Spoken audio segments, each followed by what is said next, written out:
Let's talk trailer protection and how to get added life for just a few extra dollars.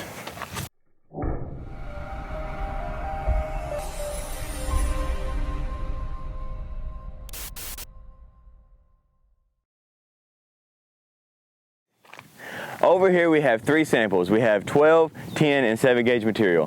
Hang on to the 7 gauge, we'll get to that in just a minute. But 12 gauge works awesome on homeowners and light duty dump trailers, and our 10 gauge holds up very well on our general duty 14K dumps. Let's take a swing and see the difference. Let's check out the damage. Got a pretty nice ding right there. And curved it. Now let's check out the 10 gauge.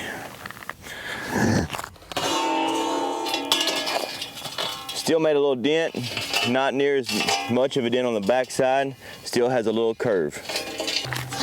As you can see, 12 gauge is not something that you want on your heavy duty dump trailer, but 10 gauge definitely held up in your general duty applications. But if we're talking heavy duty, we're talking 7 gauge. Let me show you.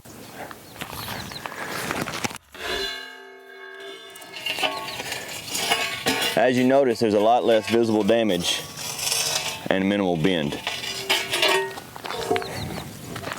Now remember guys, if you're going to be using and abusing your dump trailer, make sure it's the 7 gauge option that you choose.